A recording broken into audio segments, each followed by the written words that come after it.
సోదరులారా, కొద్ది నిమిషాలు మనము దేవుని మాటలు విందాం. బైబిల్ గ్రంథంలో కొత్త నిబంధన ప్రారంభములో 4 సువార్తలు మనకు కనబడతాయి.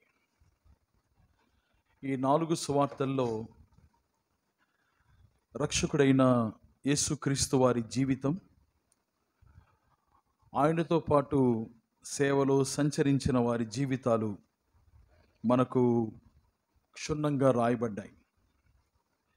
యేసు ప్రభువారు రక్షకునిగా ఈ లోకంలో జన్మించక ముందే మార్గాన్ని సిద్ధం చేయడానికి ఎలిసబెతు జకరియా దంపతులకు కుమారుడు జన్మించటం, ఆ తదుపరి యేసు ప్రభువారు కన్య మరియ గర్భాన జన్మించటం, తాను 33 ఏండ్ల పాటు తన తల్లిదండ్రుల ఇంట ఉండి 30 ఏండ్ల పాటు తన తల్లిదండ్రుల ఇంట ఉండి తాను పెరిగిన సంగతులు, ఆ తదుపరి 3.5 సంవత్సరాలు దేవుని రాజ్య సువార్త ప్రకటిస్తూ ఆయా గ్రామాలు సంచరించిన విషయాలు, ప్రభువారు చేసిన అద్భుత కార్యాలు, ఆ తర్వాత ప్రభువారి శిలువ మరణం గురించిన వర్ణన 4 సువార్తల్లో మనం చూడగలం. యేసు ప్రభువారు తను దేవుని సువార్త, దేవుని రాజ్య వార్త ప్రకటించటం ప్రారంభించిన తొలి దినాల్లో ఆయన తనను వెంబడించేవారుగా ఉండడానికి శిష్యులుగా తను ఏర్పాటు చేసుకున్నవారు 12 మంది మనకు కనబడతారు. వారిని అపోస్తలులుగా దేవుడు అనగా ప్రభువైన యేసుక్రీస్తు వారు ఆధిక్యత కలిగించి దేవుని రాజ్య సువార్త ప్రకటించే బాధ్యత వారి మీద పెట్టిన సందర్భాలు మనం చూస్తాం. ఈ 12 మందిలో అనగా ఈ 12 మంది శిష్యులలో లేకపోతే అపోస్తలులలో రకరకాల మనస్తత్వాలు కలిగిన వారు మనకు కనబడతారు. కుటుంబాలకు చెందిన వారు ఉన్నారు, కొంతమంది చరిత్ర మనకు కనబడదు. ఏదేమైనను ఈ 12 మంది యేసు ప్రభు వారు వెంట తిరిగారు. ఆయనను అప్పగించిన వాడైన యూదా ఇస్కరియోతు కూడా ఆయన వెంట తిరుగుతూ ఆయన చేసే అద్భుత కార్యాలు గమనిస్తూ కూడా ప్రభువారిని అమ్మివేసిన ఒక దుష్టుడైన అపవాది సంబంధికుడుగా యూదా ఇస్కరియోతు కనబడతాడు. ఒక్కొక్కరి జీవితం అనగా యేసు ప్రభువారిని వెంబడించిన శిష్యుల జీవితాలు మనందరికీ ఆత్మీయ పాఠాలుగా ఉన్నాయి. కొందరి జీవితాలు హెచ్చరికగా ఉంటే, కొందరి జీవితాలు పురికొల్పుగా ఉంటాయి, కొందరి జీవితాలు మనల్ని ఎంతగానో ఆకర్షించేవిగా ఉంటాయి. అందులో ఒక వ్యక్తి జీవితాన్ని గురించి ఈ దినాన మనం క్లుప్తంగా కొన్ని సంగతులు చూడబోతున్నాం. గతంలో బైబిల్ తరగతిలో కూడా ఆ వ్యక్తి జీవితాన్ని గురించి కొన్ని సంగతులు చూడగలిగాం. ఆయనను మరొకసారి ఆ మాటలు మనము గమనిద్దాం. చూడండి, ఆ వ్యక్తి ఎవరో కాదు, అపోస్తలుడైన పేతురు. పేతురు తాను ఈ లోకములో తాను జీవించిన కాలములో ఆయనను పిలిచిన వారు కొంతమంది ఉన్నారు బైబిల్ గ్రంథంలో. ఆ పిలుపుల గురించిన సంగతిని కొంత వివరంగా ఇదనాన మనం చూద్దాం. మొట్టమొదటిసారి పేతురు తాను పిలువబడిన సందర్భాన్ని యోహాను సువార్త 1వ అధ్యాయంలో మనం గమనిస్తాం. బైబిల్ గ్రంథంలో యోహాను సువార్త 1వ అధ్యాయం తెరవండి. 1వ అధ్యాయంలో కొన్ని వచన భాగాలు మనం చదువుతూ వద్దాం. యోహాను సువార్త 1వ అధ్యాయము 35 నుండి చదువుకుంటూ వద్దాం. 35 నుండి. మరునాడు మరలా యోహానును అతని శిష్యుల్లో 2 నిలుచుండగా అతడు నడుచున్న యేసు వైపు చూచి, ఇదిగో దేవుని గొర్రెపిల్ల అని చెప్పెను. అతడు చెప్పిన మాట 2 శిష్యులు విని యేసును వెంబడించిరి. యేసు వెనకకు తిరిగి వారు తన్ను వెంబడించడం చూచి, మీరేమి వెదుకుచున్నారని వారిని అడుగగా, వారు రబ్బీ, నువ్వు ఎక్కడ కాపురమున్నావని ఆయన్ను అడిగిరి. రబ్బీ అను మాటకు బోధకుడని అర్థం. వచ్చి చూడని ఆయన వారితో చెప్పగా వారు వెళ్ళి ఆయన కాపురమున్న స్థలము చూచి ఆ దినము ఆయన యొద్ద బస చేసిరి. అప్పుడు పగలు రమారమి 4 గంటల వేళ ఆయను. యోహాను మాట విని ఆయన వెంబడించిన 2లో ఒకడు సీమోను పేతురు యొక్క సహోదరుడైన ఆంద్రేయ. ఇతడు మొదట తన సహోదరుడైన సీమోనును చూచి, మేము మెస్సియను కనుగొంటిమని అతనితో చెప్పి యేసు నొద్దకు అతని తోడుకొని వచ్చెను. మెస్సియాను మాటకు అభిషిక్తుడని అర్థము. యేసు అతని వైపు చూచి, నీవు యోహాను కుమారుడైన సీమోనువు, నీవు కేఫా అనబడదు అని చెప్పెను. కేఫా అను మాటకు రాయి అని అర్థము. చిన్న మాట ప్రార్థన చేద్దాం ప్రభు సహాయం కొరకై. పరిశుద్ధుడా, నమ్మదగిన దేవా, మీకు స్తోత్రం. మీ సంకల్పము చొప్పున మా జీవిత కాలాన్ని పొడిగింపచేసి మీ పాద సన్నిధికి మమ్మ సమకూర్చారు. నమ్మిన మీ పిల్లలముగా, మీ చేత విడుదల పొందిన వారముగా ప్రభువైన యేసుక్రీస్తు మరణాన్ని ప్రచురించడానికి మీరు సహాయం చేశారు. మీకు స్తోత్రం. మీ వాక్యము చెంతకు చేరి వచ్చాం. ఈ దినాన మీ మాటలు మాకు ఏదైతే అవసరమో మీరు ఎరిగిన దేవుడు, కృపను చూపించి మీ దాసుని బలపరిచి అవసరమైన రీతిగా వాడుకొని క్షేమాన్ని మీరు కలిగించి మమ్మల్ని దీవించవలసిందిగా ప్రార్థిస్తూ, ఇదనా నూతనంగా వచ్చిన బిడ్డలందరిని బట్టి కూడా మీకు స్తోత్రం. వారిని వ్యక్తిగతంగా మీరు దీవించండి, కుటుంబాలుగా మీరు ఆశీర్వదించండి. ఏదైనా సందేశము ద్వారా వారి జీవితాలకు కూడా మేలు పొందడానికి మీరే కృప చూపుదురని రక్షకుడైన క్రీస్తు యేసు వారి శ్రేష్టమైన నామమున స్తోత్రించి వేడుకొనుచున్నాము తండ్రి, ఆమేన్. ప్రభునందు ప్రియ సహోదరి సహోదరులారా, మనము పేతురు పిలుపును గురించిన సంగతిని మనం చూస్తున్నాం. పేతురు తన చరిత్ర బైబిల్ గ్రంథంలో అక్కడక్కడ మనకు కనబడుతుంది. మనం చదువుకున్న వచ్చిన భాగాల్లో సీమోను పేతురుగా పేతురు పరిచయం చేయబడ్డాడు. అతని గురించి ప్రస్తావించబడిన మొదటి ప్రస్తావన ఇది. ఈ సీమోను పేతురుకు ఒక సహోదరుడు ఉన్నాడు. అతని పేరు ఆంద్రెయ. ఈ ఆంద్రెయ మరొక వ్యక్తి బాప్తిస్మిచ్చే యోహాను యేసు ప్రభువారి గురించి ప్రకటించిన ఆ ప్రకటన విని ఏ ప్రకటన చేశాడు? 36వ వచనంలో, ఇదిగో దేవుని గొర్రెపిల్ల అనే ప్రకటన విన్న తర్వాత ఈ ఆంద్రెయ మరొక వ్యక్తి ఇద్దరు కలిసి యేసు ప్రభువారి వెంట వారు వెళుతూ ఉన్నారు. వారు వెంట వెళుతూ ఉండగా యేసు ప్రభువారు వెనక్కి తిరిగి చూచాడు. తను వెంబడించుట చూచి మీరేమి వెతుకుచున్నారని ఆ ఇద్దరిని అడిగారు. ఆ ఇద్దరిలో ఆంద్రెయ ఉన్నాడు, మరొక వ్యక్తి కూడా ఉన్నాడు. ఆ వ్యక్తి పేరు ఇక్కడ రాయబడలేదు, కానీ ఆ వ్యక్తి ఈ సువార్త రాసిన యోహానే అని మనం గ్రహించాలి. యోహాను సువార్తలో యోహాను ఎప్పుడే కానీ తన పేరు తాను చెప్పుకున్నవాడు కాదు. తను గొప్పగా చెప్పుకోవడానికి ఏమాత్రం ఇష్టపడిన వాడు కాదు. ఆ కారణాన యోహాను సువార్తలో యోహాను పేరు మనకు కనబడదు, కానీ యేసు ప్రేమించిన శిష్యుడు, యేసు రొమ్మున ఆనుకున్నవాడు అనే మాటలు యోహాను గురించి కనబడతాయి. ఆ కారణాన ఆ దినాన దేవుని గొర్రెపిల్ల అని బాప్తిస్మిచ్చే యోహాను ప్రకటించిన వెంటనే యేసు ప్రభును వెంబడించిన ఇద్దరిలో యోహాను ఉన్నాడు, ఆంద్రెయ కూడా ఉన్నాడు. వీరు అంతకంటే ముందుగా బాప్తిస్మిచ్చే యోహాను వెంట వారు ఉన్నారు, ఆయన శిష్యులుగా వారు ఉన్నారు. అంత మాత్రమే కాదు, యోహాను ప్రకటించే ఆ మాటలు వినడానికి ఆసక్తిని కనపరిచిన వారుగా వారు ఉన్నారు అనే విషయాన్ని మనం గ్రహించగలం. యేసు ప్రభువారు వెనక్కి తిరిగి చూచి తను వెంబడిస్తున్న యోహానును ఆంద్రెయను పలకరించి మీరేమి వెదుకుచున్నారు అని వారు అడిగినప్పుడు, వారు బోధకుడా, రబ్బీ అనగా బోధకుడా అని అర్థం. బోధకుడా, నీవు ఎక్కడ కాపురం ఉన్నావు అని ప్రభువారిని అడిగారు. అంటే వారు ప్రభువారు ఎక్కడ ఉన్నాడు అనేది వారు తెలుసుకోవాలనుకున్నారు. ఎక్కడ ఉన్నారో తెలుసుకోవాలని అనుకున్నవారు తమ మనస్సులో ఏదైతే అనుకున్నారో ప్రభువు అడిగినప్పుడు ఉన్నది ఉన్నట్టుగా ప్రభువారికి చెప్పారు. చెప్పినప్పుడు ప్రభువారు ఏమాత్రం అభ్యంతరం చెప్పక వచ్చి చూడండి అని ప్రభువారు పిలిచారు.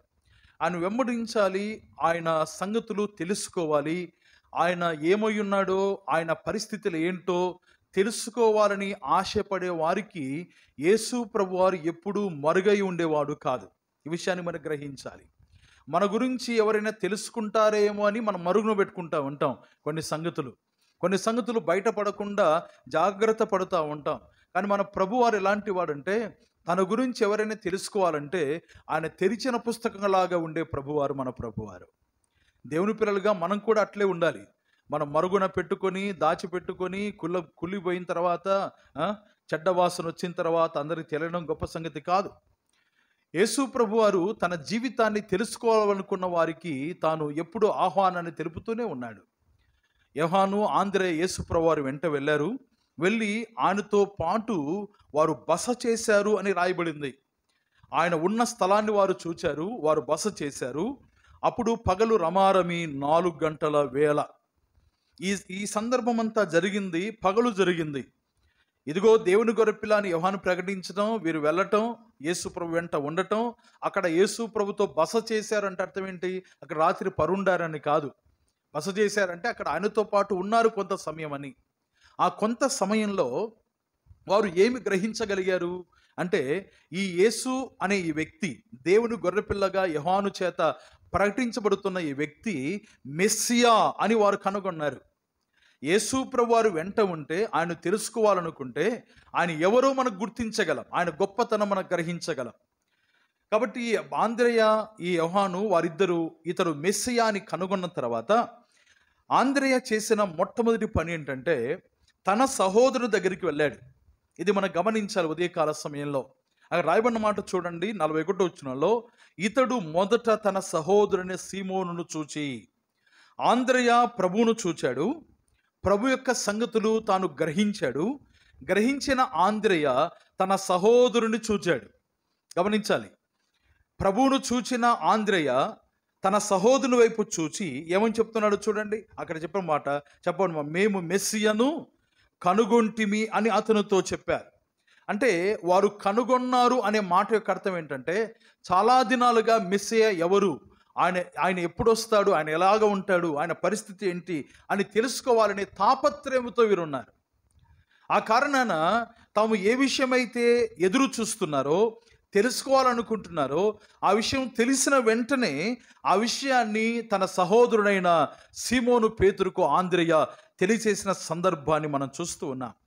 మొట్టమొదటిగా పేతురు జీవితంలో తన సహోదరుని ద్వారా ప్రభువు దగ్గరికి, అనగా మెస్సియా దగ్గరికి సీమోను పిలిపించబడిన వాడుగా మనం చూస్తాం. సీమోను కూడా మెస్సియా అంటే ఆసక్తి గలవాడే. ఆ కారణాన పిలిచిన వెంటనే సీమోను పేతురు కూడా మెస్సియాను చూడ్డానికి తాను వచ్చాడు. 42వ వచనంలో, యేసునొద్దకు అతన్ని తోడుకొని వచ్చాను. ఎప్పుడైతే ఆంద్రెయ తోడుకొని వస్తున్నాడో, ఈ సీమోను పేతురు కూడా యేసు ప్రభు దగ్గరికి రావడానికి తాను ఇష్టపడ్డాడు. ఆ తర్వాత సీమోను పేతురు యేసు ప్రభు దగ్గరికి వచ్చి నిలబడినప్పుడు యేసుక్రీస్తు వారు అతని వైపు చూస్తున్నాడు. ఇక్కడ చూచి అనే మాట 3 సందర్భాలు మనం చూస్తాం. ఒకటి, ఆంద్రెయ యోహాను యేసు ఉన్న స్థలాన్ని వారు చూచారు. ఆంద్రెయ తన సహోదరుని సీమోను చూచాడు. సీమోను ప్రభు దగ్గరికి వచ్చినప్పుడు ప్రభు ఎవరిని చూస్తున్నాడు? సీమోన్ను చూస్తున్నాడు కదండి. ఇది చూపులు కలిసిన శుభవేళ. ఎవరు చూపులు కలిసిన శుభవేళ? ప్రభువారి చూపులు ఎవరితో కలిసాయి? తన్ను చూడాలని అపేక్షిస్తున్న వారితో ప్రభువారి చూపులు కలిశాయి. వారు చూడ్డానికి ఇష్టపడ్డారు, వారి చూపులు కలిశాయి, ప్రభువారి చూపులు కూడా కలిశాయి. ఇది చాలా శుభప్రదమైన సమయం. ఆంద్రెయ తాను ఏదైతే చూచాడో, ఏదైతే తెలుసుకున్నాడో, అది తన సహోదరునికి చెప్పి తన సహోదరుని కూడా మెస్సియా దగ్గరికి తీసుకొని వచ్చాడు. ఆంద్రెయ పేతురును మొట్టమొదటిగా పిలిచాడు, అనగా పేతురు మెస్సియా దగ్గరికి పిలువబడిన వాడు అనే మాట మనం గ్రహించాలి. మెస్సియాకు పేతురు తెలియదు. పేతురుకు మెస్సియా పరిచయం లేదు, అనగా క్రీస్తు పరిచయం లేదు. పరిచయం లేని సీమోనుకు ఆంద్రెయ పరిచయం చేశాడు, అనగా ప్రభువు దగ్గరికి పిలువబడిన వాడు సీమోను పేతురు. మనం కూడా పిలువబడ్డాం కదండి. మనం కూడా పిలువబడ్డాం. ప్రభు వారి గురించి మనం కూడా తెలుసుకున్న మనం మన తోటి వారిని కూడా పిలుచుకొని వచ్చేవారుగా ఉండాలి. తెలుసుకున్న మనం, ఆంద్రెయ తెలుసుకున్న తర్వాత తాను మౌనంగా ఉండలేదు. నేను మెస్సియాను తెలుసుకున్నాను, అమ్మయ్య నా జీవితం ధన్యమైపోయింది, ఇక్కడికి చాలు అని ఆంద్రెయ తన జీవితం వరకే పరిమితంగా తాను ఉండిపోలేదు. ఏ మెస్సియా కొరకు ఎదురు చూస్తున్నాడో ఆ మెస్సియాను తెలుసుకున్న తర్వాత తన ఇంటి వారు కూడా, తన సహోదరుడు కూడా మెస్సియాను తెలుసుకోవాలి అని ఆలోచనతో మెస్సియా దగ్గరికి తన సహోదరుని పిలుచుకొని వచ్చిన వాడు ఎవరండి? ఆంద్రెయ. వచ్చిన వాడు ఎవరు? సీమోను పేతురు.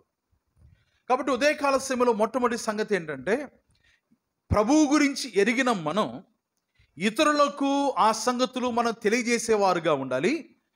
ప్రభువును ఎరగని వారిని ప్రభు దగ్గరికి మనం తీసుకొని వచ్చేవారుగా ఉండాలి. అర్థమైంది ఈ సంగతి? ఎరిగిన మనం ప్రభువారి దగ్గరికి ఇతరులు తీసుకొని వచ్చేవారుగా ఉండాలి. ఎరిగిన వారు ఎప్పుడూ కూడా తీసుకొని వచ్చేవారుగా ఉంటారు. ఎరిగిన వారు ఇతరులకు పరిచయం చేసేవారుగా ఉంటారు. ఒకవేళ ఇతరులకు పరిచయము చేయట్లేదు, ఇతరులను తీసుకొని రావటం లేదు అంటే దాని వెనక ఉన్న అర్థం ఏంటంటే ఈ వ్యక్తి ఆ ప్రభు గురించి సంపూర్ణంగా ఎరగడు అని మనం అర్థం చేసుకోవాలి. అనగా ఇతరులను ప్రభు దగ్గరికి పిలుచుకొని రానివాడు, ప్రభువు గురించి ఇతరులకు చెప్పనివాడు, ప్రభువు గురించిన అవగాహన లేనివాడు అనేది మనం గ్రహించాలి. ఈ దినాల్లో చాలామంది దేవుని నమ్ముకున్న వారు ఉన్నారు, ప్రభును రక్షకునిగా అంగీకరించిన వారు ఉన్నారు, ఆయన ద్వారా దొరికే పాప క్షమాపణ పొందిన అనుభవం కలిగిన వారుగా ఉన్నారు. కానీ ప్రభు దగ్గరికి ఎవరిని తీసుకురావటంలా, కేవలం వారి మట్టుకు వస్తారు, వారి మట్టుకు రావటం, వారి మట్టుకే ప్రార్థనలు కూర్చోవటం, వారి మట్టుకే దేవుని వాక్యం వినటం, వారి మట్టుకే భక్తి జీవితాన్ని కలిగి ఉండటం, ఇది చేస్తూనే ఉన్నారు. కానీ ఎరిగిన వారు తప్పకుండా ఇతరులకు ప్రభును పరిచయం చేసేవారుగా ఉంటారు. ఆంద్రేయ తాను ప్రభువును చూచిన వెంటనే తాను మొట్టమొదటిగా చేసిన పని ఏంటి? తాను చేసిన పని ఏంటంటే తన సహోదరుని కూడా ప్రభు దగ్గరికి పిలుచుకొని వస్తూ ఉన్నాడు.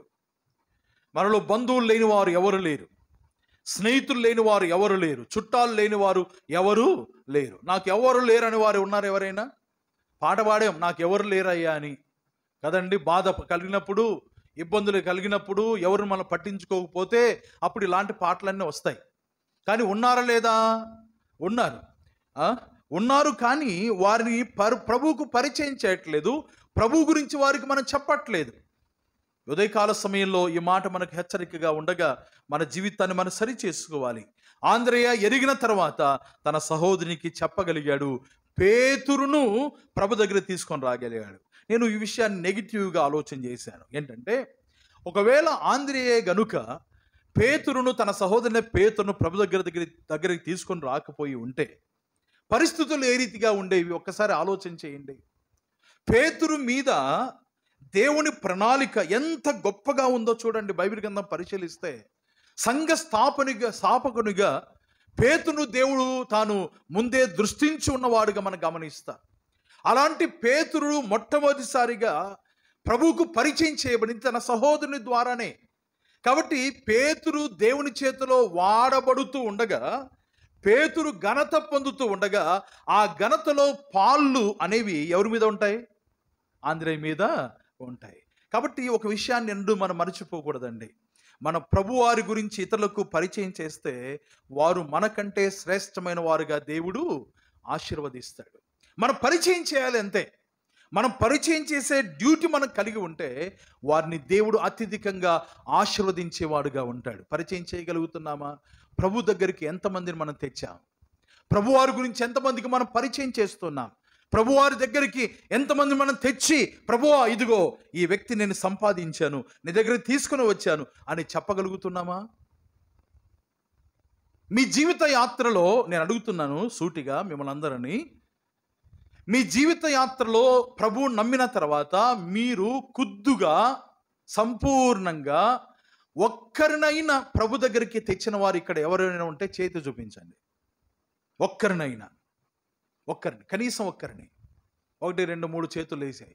సంపూర్ణంగా వారిని దేవులోకి నడిపించాను, వారు సంఘానికి పరిచయం చేశాను, వారు నమ్మి బాప్తీసం పొందారు, దేవుళ్ళో ఇప్పటికి వారు ఉన్నారు అని చెప్పగలవారు ఉన్నారా? దేవునికి స్తోత్రం. మిగతా చేతులన్నీ కిందికి ఉన్నాయి. కారణం ఏంటి? ప్రభు కొరకు ఆత్మలు సంపాదించట్లా, ఎవరికి ప్రభును పరిచయం చేయట్లేదు, ప్రభు దగ్గరికి ఎవరిని తీసుకొని రావటం లేదు. మీరు మాత్రం వస్తున్నారు, మంచిది, చాలా సంతోషంగా వస్తున్నారు దేవుని సన్నిధికి. కానీ ఇతరులను ఆంద్రేయ పరిచయం అనేది చేయాలి. ఇతరులను ప్రభు దగ్గరికి మనం నడిపించాలి. వారు ప్రభు దగ్గరికి నడిపించి వారిని ప్రభువుకు పరిచయం చేయాలి. అప్పుడు ప్రభు వారు పేతురుతో మాట్లాడుతూ నీవు కేఫావు అనబడదు అన్నాడు. చూడండి ఎంత మంచి మాట అంటున్నాడు ఇక్కడ. నీ యోహాను కుమారుడైన సీమోనువు, నీవు కేఫా అనబడుదువు. కేఫా అను మాటకు రాయి అని అర్థం. ఆంద్రేయ పిలుచుకొని వచ్చిన వెంటనే పేతురు పేరు మార్చబడుతుంది, కేఫాగా పిలువబడుతున్న. జీవితాలు మార్చే దేవుడు మన ప్రభువారు, పరిస్థితులు మార్చేవాడు మన ప్రభువారు. మనకు తెలిసిన వారిని తెలిసిన వారికి ప్రభును పరిచయం చేయాలి, వారిని ప్రభు దగ్గర తీసుకొని రావాలి. మన పిలుపు వారి జీవితాల్లో శ్రేష్టమైన స్థితిని అనుగ్రహించేదిగా ఉంటుంది. పేతురును తన సహోదరుడు పిలిచాడు. పేతురు ఉన్నతమైన స్థితిలో తను ఉన్నవాడుగా మనం చూస్తాం. పేతురు ద్వారా దేవుడు గొప్ప కార్యాలు చేయడానికి ఇష్టపడిన వాడుగా మనం చూద్దాం. రెండవదిగా, పేతురు యొక్క పిలుపులో భాగంగా రెండవ పిలుపును మనం గమనిద్దాం. చూడండి, మత్తయి సువార్తలో ఆ మాట మనం చూస్తాం.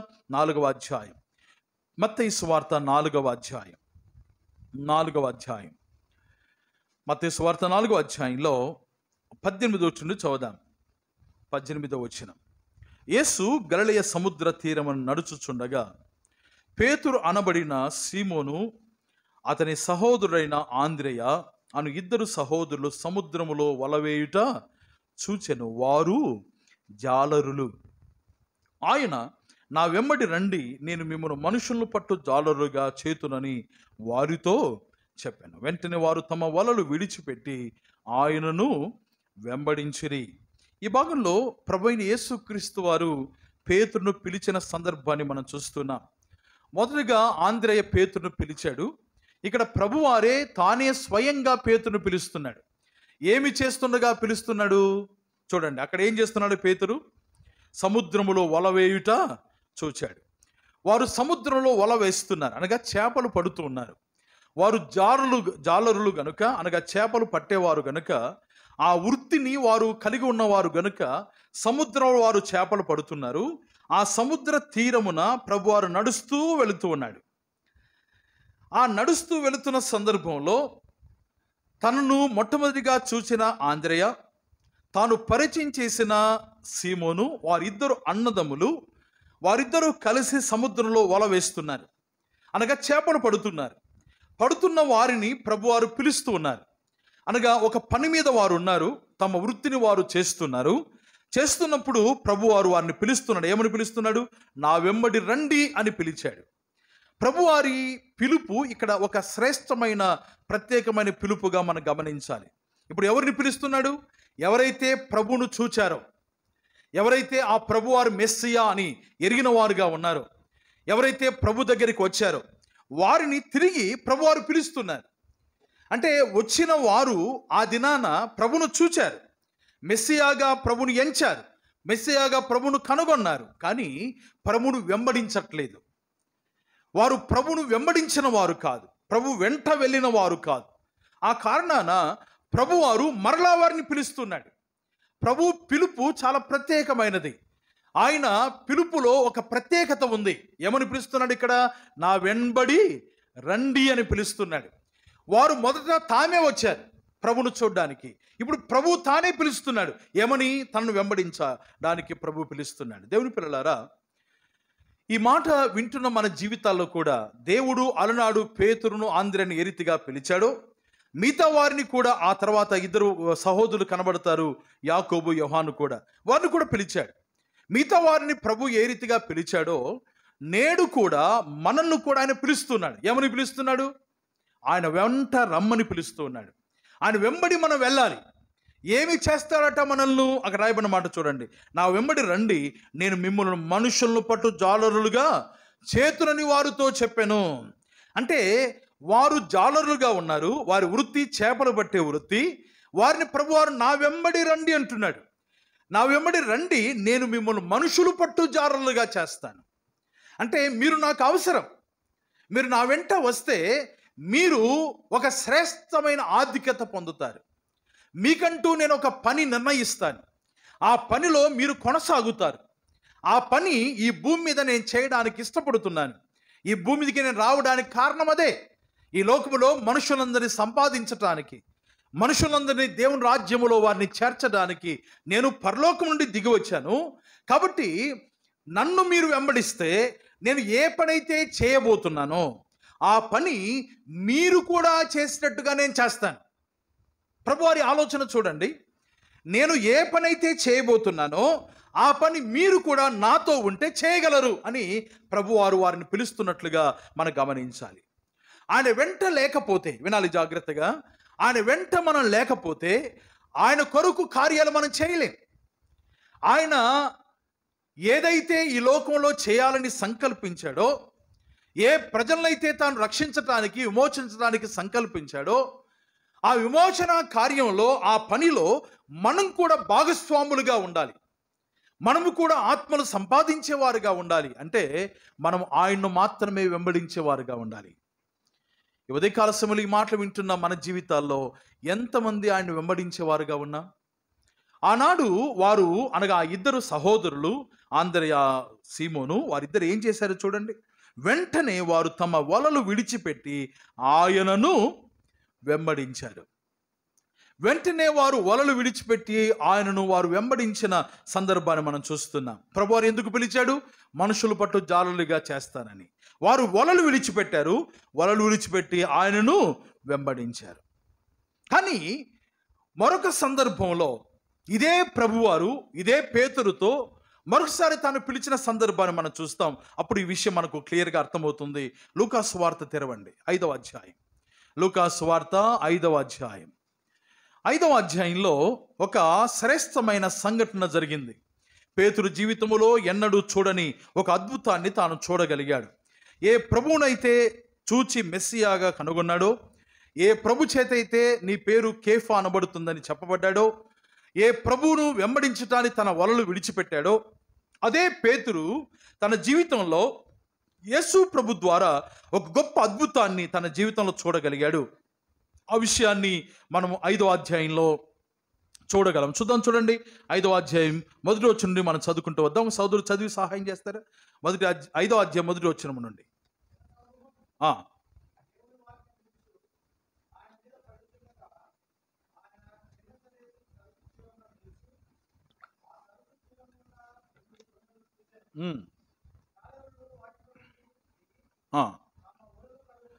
జాలర్లు వాటిలో నుండి దిగి తమ వలలు కడుగుచుండ్రి. ఓకే,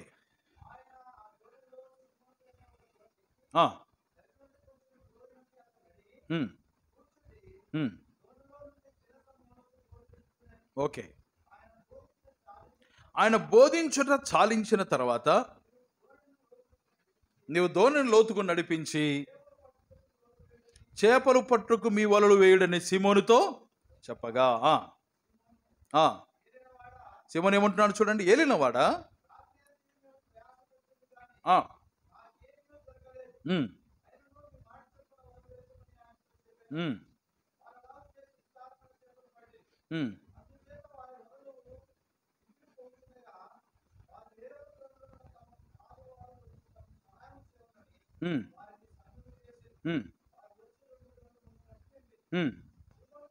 సీమోను పేతురు అది చూచి యేసు మోకాలు ఎదుట సాగిలపడి, ప్రభువా నన్ను విడిచిపొమ్ము, నేను పాపాత్ముడని చెప్పాను.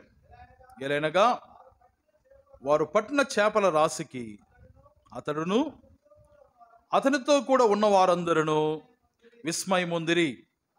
అలాగున్న సీమోనుతో కూడా పాలివారైన అందుకు యేసు, చూడండి 10వ వచనం చివరి, అందుకు యేసు ఏమంటున్నాడు? భయపడకుము, ఇప్పటి నుండి నీవు మనుషులను పట్టువాడవై ఉందు అని సీమోనుతో చెప్పాను. వారు దోణులను దరికి చేర్చి సమస్తము విడిచిపెట్టి ఆయనను వెంబడించరి. మన మత్తయి సువార్త 4వ అధ్యాయంలో చదువుకున్న వచ్చిన భాగంలో ప్రభువారు పిలిచాడు. ఏమని పిలిచాడు? నన్ను వెంబడించి, నా వెంబడి రండి, నేను మిమ్మల్ని మనుషులు పట్టు జాలర్లుగా చేస్తాను అన్నాడు.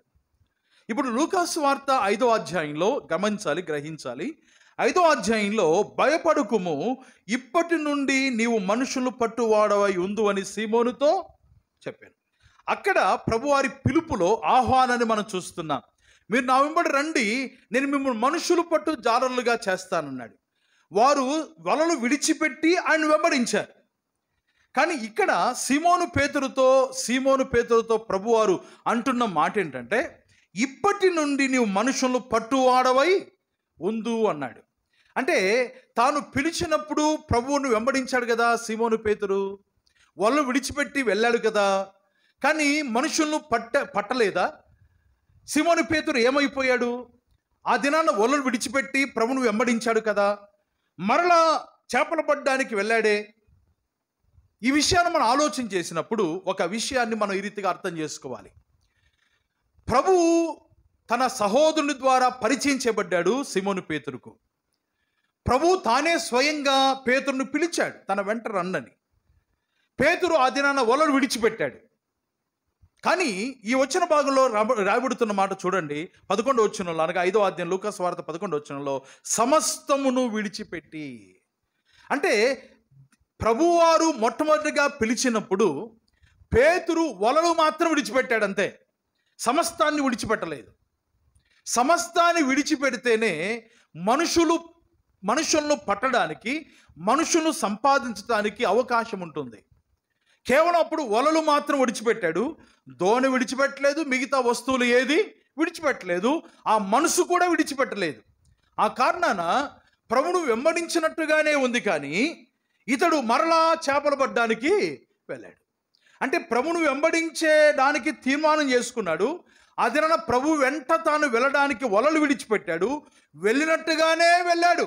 వినాలి జాగ్రత్తగా, వెళ్ళినట్టుగానే వెళ్ళాడు, కానీ వెళ్ళనట్టే ఉన్నాడు. ఈ మాట మీకు అర్థమైందా? వెళ్ళినట్టుగానే వెళ్ళాడు, కానీ వెళ్ళనట్టే ఉన్నాడు. నేటి దినాల్లో విశ్వాసులు కూడా ఇట్లా ఉన్నారు.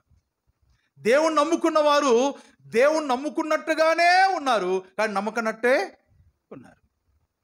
దేవుని వెంబడించేవారుగా ఉన్నట్టే ఉన్నారు, కానీ వెంబడించని వారుగా ఉన్నారు. అర్థమయ్యే వారిని బట్టి దేవునికి స్తోత్రం. అర్థం కాని వారికి చెప్తున్నాను ఏంటంటే, ప్రభువును నమ్మిన తర్వాత ప్రభువును వెంబడించే జీవితం ఏ రీతిగా ఉండాలంటే సంపూర్ణంగా వెంబడించే జీవితంగా ఉండాలి. వ్యవసాయకుడు విత్తనాలు చల్లాడట. విత్తనాలు ఎక్కడెక్కడ పడ్డాయి? ఎన్ని స్థలాల్లో పడ్డాయి చెప్పాలి? 4 స్థలాల్లో పడ్డాయి. మొదటి స్థలం ఏంటి? త్రోవ ప్రక్కన. రెండోది రాతి నేల. మూడోది, నాలుగోది మంచి నేల. ఈ 4 నేలల గురించి ప్రభువారు వివరించారు. త్రోవ ప్రక్కన పడిన విత్తనాలను ఎవరు ఎత్తుకొని పోయారు? అపవాది ఎత్తుకొని పోయాడు. ఆకాశ పక్షులు వచ్చి ఎత్తుకొని పోయాయి. రాతి నేలలో పడిన విత్తనాలు ఏమైపోయాయి? మొలిసినాయి లేదా? మొలిసినాయి లేదా? మొలిసినాయి. మొలిసినాక ఏమైపోయింది? ఎండిపోయాయి. ఎందుకు ఎండిపోయాయి? రాతి నేల కాబట్టి మొలిసినట్టుగా మొలిసినాయి, కానీ ఏమైపోయాయి? వెంబడించినట్టుగానే వెంబడిస్తూ ఉన్నారు, కానీ ఏమైపోయారు? అదేనమాట. రాతి నేలన పడిన విత్తనం మొలిచినట్టుగానే మొలిసింది, కానీ కింద వేరు తండుకోవడానికి వేరు లోపలి. ఇప్పుడు కొడజాల్లో మేము ఏం చేసామంటే అంత రాతి నేల అది. మొదట దుబాయ్ చెట్లు తెచ్చి, దుబాయ్ పోయి కాదు, ఇక్కడ దొరికినాయి అన్నీ పానీయంలో తెచ్చి నాటాం. నాటితే దాంట్లో కొన్ని బతికాయి, కొన్ని బతకాలి. ఏంటి విషయం అంటే కింద రాతి నేల. మరలా రెండోసారి ఆ చెట్లు ఉండకూడదు అంటే దాన్ని కొట్టేసి మరలా కొన్ని క్రోటన్ చెట్లు తెచ్చాం, పెద్దగా ఎదుగుతాయని. వేస్తే బొత్తిగా బతకల. ఇంత కారణం ఏంటంటే కింద రాతి నేల ఉంది. అందుకే ఏం చేసామంటే బేస్మట్టం కట్టి ఒక వారకంతటికి బేస్మట్టం కింద నుండి నల్లని మట్టి వేసి ఇప్పుడు చెట్లు వేసాం. ఇప్పుడు చెట్లు చూడండి పోయి ఎంత బాగున్నాయో, పచ్చగా కనబడుతున్నాయి. అదిన వేయబడిన ఆ విత్తనం రాతి నేల పడిన కారణం చేత అది ఎదగడానికి వీలు లేక అది ఎండిపోయింది. మూడో నేల ఏంటండి? ముళ్ళ పొదలు. ముళ్ళ పొదల్లో పడిన విత్తనాలు మొలిసాయ మొలసలేదా చెప్పాలి? మొలిసాయ మొలసలేదా? ఆకులు వచ్చినాయా రాలేదా? వేర్లు లోపలికి తన్నాయా తన్నలేదా? తన్నాయా చెప్పండి? వేర్లు లోపలికి తన్నాయా లేదా తన్నలేదా? తన్నాయి. ఇప్పుడు చెట్టు ఎదిగిందా లేదా? ఆడొచ్చింది పరిస్థితి. ప్రభువారి నుంచి విన్నారా లేదా అంటే విన్నారు. నమ్ముకున్నారా లేదా అంటే నమ్ముకున్నారు. ప్రార్థనకు వస్తున్నారా లేదా అంటే చెప్పండి, వస్తున్నారా లేదా? రొట్టెలో పాలు పొందుతున్నారా లేదా? కానుకలు వేస్తున్నారా లేదా? ఏం రాను సౌండ్ తక్కువైపోతుంది. ఇంకేంది అడుగుతారని ఇష్టం అన్నట్టు కదండి. ప్రభువారు వెంబడించినట్టుగానే ఉన్నారు వారు, పేతురు ఆంద్రేయాలు. కానీ వెంబడించినట్టుగా వెంబడించి కదండి, ప్రభువారు వెంట పోతున్నట్టే పోయి చిన్నగా రే పోదాం పారా, ఈ నంబడి పోతే ఆడవుతుంది, మనం జాలూరులో మన వృత్తి ఆడిడిచి పెట్టాలా, పోయి మళ్ళీ చేపలు పడదాంపా అని వాళ్ళు పోయారట. పోయి రాత్రంతా చేపలు పట్టారు. రాత్రంతా చేపలు పట్టారు. ఎన్నడూ వారి జీవితంలో చేపలు లేకుండా ఇంటికి పోలే. కానీ ఈరోజు వాళ్ళకి చేపలు దొరకల. ఎందుకు దొరకలా? ఎందుకు దొరకలే అండి? దేవుడు అనుమతి ఇయ్యలేదా? మీరు చెప్పండి ఒక్కసారి ఎందుకు చేపలు ఆ రోజు దొరకలేదు? ఎందుకు దొరకలేదు చేపలు? అమ్మా, దేవుని వెంట వెళ్ళలేదా? వెళ్ళినారు కదా, ఇడిచిపెట్టి, వలలు ఇడిచిపెట్టి కదండి. ఎందుకు చేపలు ఆ రోజు దొరకలేదంటే, వెళ్ళినట్టుగా వెళ్ళి వాళ్ళు మరలా పట్టడానికి వచ్చారు, చేపలు పట్టడానికి వచ్చారు. అంటే వారి మనసు అంతా దేని మీద ఉంది? చేపల మీద ఉంది అన్నమాట. మన స్తుతికుడు కంటే దేని మీద ఉంటుంది మనసు అంతా? మన కొడదల్లో ఒక ఆయన పెట్రోల్ బంక్ కొత్త కడుతున్నాడు. ఆయన దగ్గర పోయి, నేను కిరణ్, అతని పేరు, మీరేనా కిరణ్ అడిగాను. అవునండి సార్, నేను కిరణ్. మీరు రేపు చర్చి ఓపెనింగ్ ఉందండి, మీరు రావాలి, ప్రార్థన జరుగుతుంది అంటే, సార్ ఏం పెడుతున్నారు అంటున్నాడు. సరే, ఆయన ప్రభుని ఎరగలేదు కాబట్టి ఆయన ఆలోచన అది. కానీ ప్రభుని ఎరిగిన వారి ఆలోచన కూడా ఎట్లుంటుంది? స్తుతికుడు కంటే అన్నా ఏం పెడతారు అంటే, స్తుతికుడు అంటే స్తుతికుడు అంతే, ఏమైనా పెడతారు, పెడతారు, పెట్టకుంటే పెట్టరు. ఏది ముఖ్యం? స్తుతి ముఖ్యం కదండి. స్తుతికుడు కంటేనే వెంటనే మన దృష్టి దాని మీదకి పోతుంది. ఇప్పుడు యేసుప్రభుని వెంబడిస్తే మనుషుని పట్టు జాలలుగా చేస్తా అన్నాడు. ఇప్పుడు యేసుప్రభు వారిని వెంబడించినప్పుడు వాళ్ళ దృష్టి అంతా దేని మీద ఉండాలి? ప్రభువారు తమకు చెప్పిన మాట నెరవేర్చబడే ఆ సమయం కొరకు వారు ఎదురు చూస్తూ వెళ్ళాలి. కానీ వారికి ఓపిక లేదు. వారు మరలా చేపలు ఆకర్షించాయి, మరలా వలలు గుర్తొచ్చాయి, మరలా వలల దగ్గరికి వెళ్ళారు. అంటే ప్రభువును వెంబడించవలసిన రీతిగా వెంబడించకపోతే చేసే ప్రయత్నాలు ఏవి సఫలం కావు. అందుకే మొదటి కీర్తనలో ఒక మాట రాయబడింది. ఏ మాట అది? అతను చేయనదంతయు. ఎన్నిసార్లు చదివింటాం ఆ కీర్తన కదండి. ఇప్పుడు కంట చెప్పమంటే చెప్తారు, దుష్టుల చెప్పు నడవక, చెప్పండి, పాపుల మార్గం నిలవక, అపహాసరు కూర్చుండు చోటను కూర్చుండక, యెహోవా ధర్మశాస్త్రమందు ఆనందించుచు, ధన్యుడు అతడు. చెప్పండి అందరూ, కుర్చీలో కూర్చుని చెప్పండి. అతడు నీటి కాలువల యోరను నాటబడినదై ఆకు వాడక తన కాలమందు ఫలమిచ్చు చెట్టు వలె ఉండును. ఆ తర్వాత చెప్పండి, అతడు చేయనదంతయు. అంత సక్సెసే.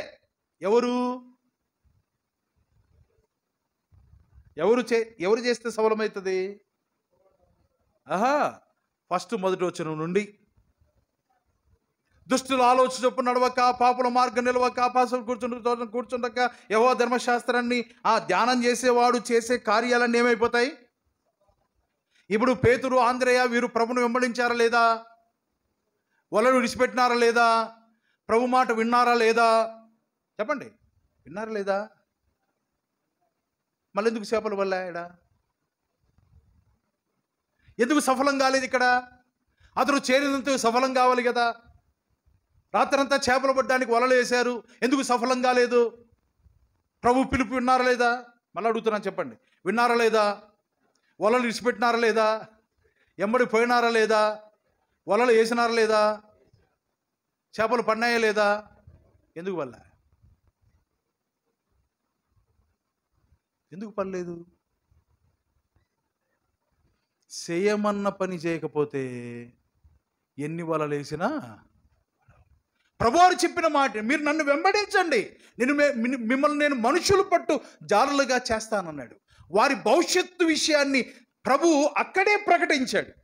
మీరు నన్ను వెంబడిస్తే నేను మిమ్మల్ని ఇట్లా చేస్తానన్నాడు. కానీ వెంబడించినట్టుగానే ఉన్నారు, కానీ ప్రభు వారి జీవితాల్లో కలిగి ఉన్న సంకల్పాన్ని వారు నెరవేర్చని వారుగా ఉన్నారు. గ్రహించాలి దేవుని పిల్లలారా, మనందరం ప్రభుని ఎరిగిన వారమే, ప్రభు పిలుపు అందుకున్న వారమే.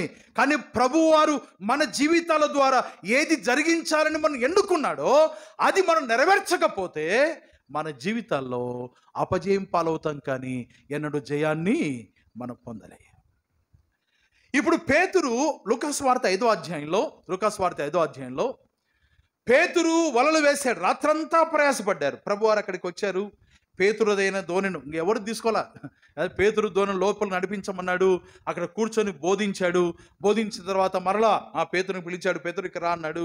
పేతురు దగ్గరికి వచ్చాడు. వచ్చిన తర్వాత నీ ధోనిని లోతుకు నడిపించి ఇప్పుడు ఏమంటున్నాడు, వల వేయండి అంటున్నాడు. ఏ వలనైతే మొదట వారు విడిచిపెట్టారో, వినాలి జాగ్రత్తగా, ఏ వలనైతే మొదట వారు విడిచిపెట్టారో అదే వలలు ఇప్పుడు ఎవరు ఏమంటున్నారు, ప్రభు ఏమంటున్నాడు అంటే, ఏమంటున్నా అంటే మళ్ళీ మీరు ఇదే వృత్తిలో పోండేనా, దానికోసం కాదు. ఇప్పుడు ప్రభు వారి యొక్క గొప్పతనాన్ని వారు గ్రహించాలి. పేతురు ప్రభు వారు చెప్పినట్లుగా, దేవా రాత్రంతా ప్రయాసపడ్డాం, ఆయన నీ మాట చొప్పున నేను వల వేస్తానని వల వేశాడు. వల వేస్తే ఎన్ని చేపలు దొరికాయండి? విస్తారంగా చేపలు దొరికాయి. విస్తారంగా చేపలు దొరికినప్పుడు పేతురు, ఆంద్రేయ, అమ్మయ్యా మనకు చేపలు దొరికాయి, ఈ చేపలతో మనం వ్యాపారం చేసి సంవత్సర దినాలు బతకొచ్చురా అనుకున్నారా? ఏం చేశారండి? ఏం చేశారు వారు? అక్కడ పేతురు కనబడుతున్న మాట చూడండి, ఆ మాట చూద్దాం. పేతురు ఏమంటున్నాడు చూడండి. సీమోను పేతురు అది చూచి, 7వ వచనం చివరి 8వ వచనంలో, సీమోను పేతురు అది చూచి ధోనెను అది చూచి, 2 దోణలు నిండే చేపలు. ఇప్పుడు ఒక దోణే కాదు, పేతురు దోణి ఒక్కటే కాదు, పక్కవారి దోణ కూడా నిండింది. పేతురు అది చూచి, రే ఆ చేపల దోణ కూడా మాదేరా అన్నాడా? అనలేదు. పేతురు అది చూశాడు. ఏది చూశాడు? ప్రభువారి యొక్క అద్భుతాన్ని చూశాడు. ప్రభువారు ఉంటే, ప్రభు మాట వింటే, ప్రభు మాట ప్రకారం చేస్తే అద్భుతాలు జరుగుతాయి అని పేతురు గ్రహించగలిగాడు. పేతురు గ్రహింపు కోసమే ప్రభువారు వలలు వేయమన్నాడు.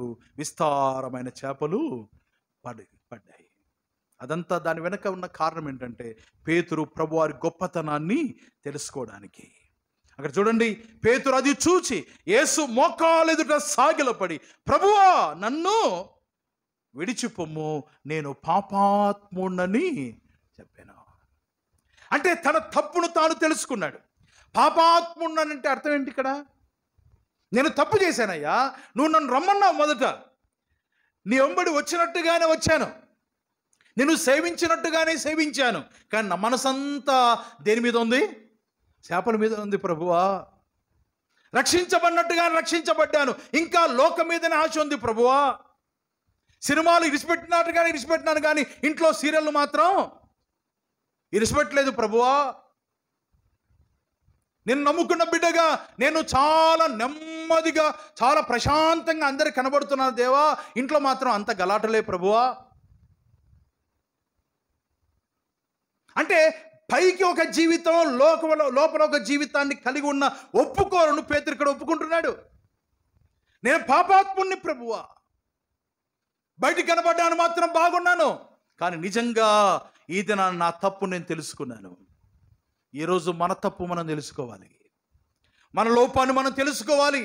ప్రభు పిలుస్తూనే ఉంటాడు, ప్రభు ఆహ్వానిస్తూనే ఉంటాడు. మన జీవితాల్లో కొన్ని సంఘటనలు జరుగుతూ ఉంటాయి, మనం ఊహించని సంఘటనలు జరుగుతూ ఉంటాయి. పేతురు ఎన్నడూ కూడా చేపలు పట్టకుండా ఇంటికి పోలేదండి, కానీ ఆ రోజు చేపలు పడలేదు.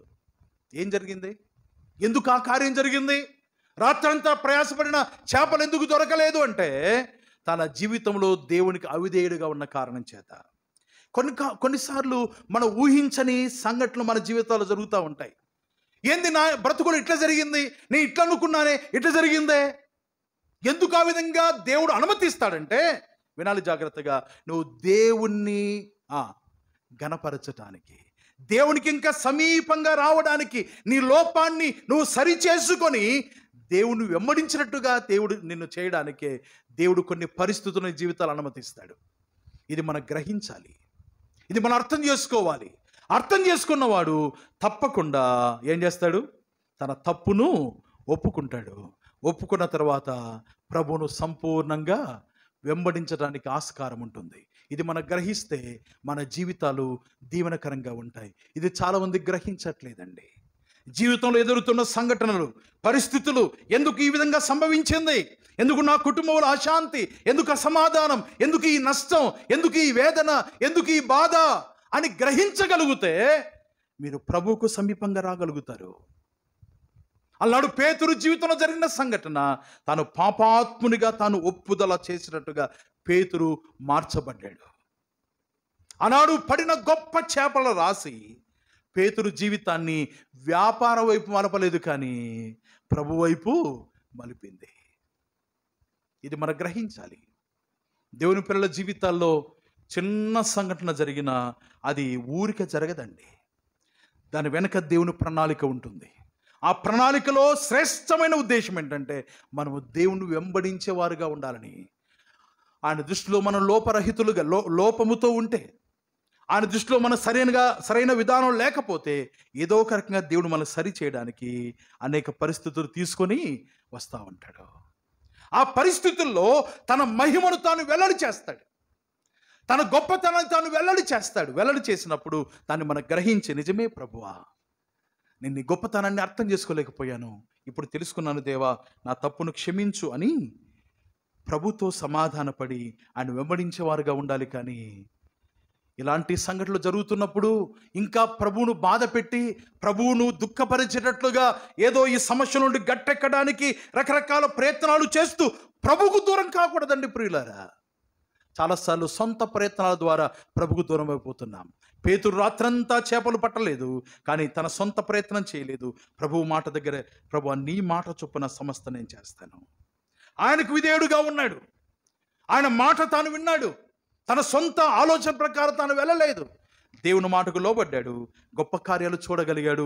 ఆ తర్వాత రాయబడిన మాట చూడండి, 5వ అధ్యాయంలో, లోక సువార్త 5వ అధ్యాయం చివరి వచ్చిన, అంటే ఆ ప్యాసేజ్ చివరి భాగంలో కనబడుతున్న మాట చూడండి. ఏమంటున్నాడు? భయపడకమంటున్నాడు ప్రభువారు. 10వ వచనంలో, అలాగున్న సీమోనుతో కూడా పాలువారైన జెబెదయి కుమారులు యాకోబును యోహానును అందుకు యేసు విస్మయం ఉందిరి. అందుకు యేసు భయపడకుము అంటే పేతురులో ఏమొచ్చిందండి? భయం వచ్చింది. తన తప్పును తాను ఒప్పుకున్నాడు, తన బలహీనతను తాను ఒప్పుకున్నాడు, తను ఏదైతే పొరపాటు చేశాడో ఆ పొరపాటు తాను ఒప్పుకొని భయపడతా ఉన్నాడు. ఇది భయం. ఎలాంటి భయం అంటే గౌరవప్రదమైన భయం. ఇంత గొప్పవాడు ఈ ప్రభువారు, ఆయన మాటని వినలేదే అని ఆ భయముతో తాను ఉండగా ప్రభువారు అంటున్నాడు, భయపడకుము పేతురు, ఇప్పటి నుండి నీవు మనుషులు పట్టు వాడవై ఉందువు. అంతే, ఆడికి పురుస్తాపంతే, నువ్వు మనుషులు పట్టు వాడవై ఉందువు అని ఒక స్టేట్మెంట్ ప్రభువారు ఇచ్చారు. వెంటనే పేతురు చేసిన పని చూడండి, 11వ వచనం, వారు దోణెలను దరికి చేర్చి సమస్తమును విడిచిపెట్టి ఆయన వెంబడించాలంటే ఏమి విడిచిపెట్టాలండి? సమస్తాన్ని విడిచిపెట్టాలి. ఆయన వెంబడించాలంటే, ఆయన వెంబడించటానికి ఏవేవి అడ్డంకులుగా ఉన్నాయో, ఏవేవి ఆటంకాలుగా ఉన్నాయో వాటిని విడిచిపెట్టగలిగితే దేవుని ఉద్దేశంలో నీ జీవితంలో కలిగిన ఉద్దేశం సంపూర్ణంగా నెరవేర్చబడుతుంది. విడిచిపెట్టకుంటే ఏమైపోతుంది? దేవుని ప్రణాళిక నీ జీవితంలో నెరవేర్చబడదు. ముగిస్తున్నాను. ప్రభునందు ప్రియ సోదరి సోదరులారా, ప్రభు మన విషయంలో కలిగి ఉన్న ప్రణాళిక చాలా గొప్పది. ఆయన పిలుస్తున్నాడు.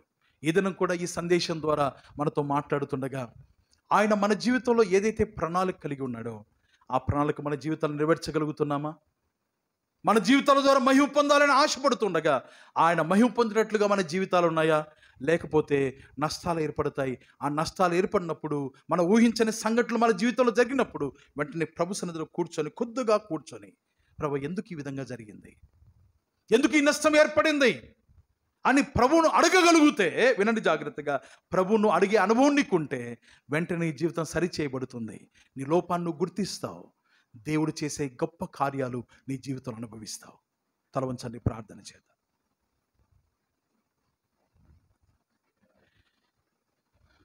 పరిశుద్ధుడా, నమ్మదగిన దేవా, మీకు స్తోత్రం. తన సహోదరైన ఆంద్రేయ ద్వారా ప్రభువైన యేసుక్రీస్తు దగ్గరికి తీసుకుని రాబడిన పేతురు మీ పిలుపు అందుకొని మిమ్మల్ని వెంబడించాలని ఆశపడ్డారు. మీరు వెంబడించినట్టుగానే వెంబడించి మరలా తన జీవన వృత్తి కొరకై తన సొంత ప్రయత్నాలు చేస్తూ ఉండగా ఒక నిరాశతో కూడుకున్న సంఘటన పేతురు జీవితంలో మీరు అనుమతించారు. రాత్రంతా ప్రయాసపడినా ఏమాత్రం దొరకలేదు. అదే సమయంలో మీరు చేసిన అద్భుతం, నీ మాట చొప్పున నేను వెలవేస్తునని తన విధేయత తన జీవితంలో మిమ్మల్ని తెలుసుకోగలడానికి దారి తీసింది. ప్రియ ప్రభువా, మేము నమ్మిన వారముగా, మేము విశ్వాసం ఉంచిన వారముగా చాలా సందర్భాల్లో మా విషయంలో మీరు ఏ ప్రణాళిక కలిగి మమ్మల్ని రక్షించారో, ఏ ఉద్దేశముతో మీ పిల్లలుగా మమ్మల్ని చేసుకున్నారో ఆ ఉద్దేశాలు మరిచిపోయి మేము ప్రవర్తిస్తూ ఉండగా మీ ఊహించని సంఘటనలు మా జీవితాల్లో మీరు అనుమతిస్తున్నారు. ఆ సంఘటనలు మా జీవితాలు ఎదురైనప్పుడు మేము మీకు సమీపస్తులుగా ఉండాలని మీరు ఇష్టపడుతున్నారు. కానీ చాలా సందర్భాల్లో మా సొంత ప్రయత్నాల ద్వారా ఇంకా మీకు దూరం అయిపోయే సందర్భాలు ఉన్నాయి.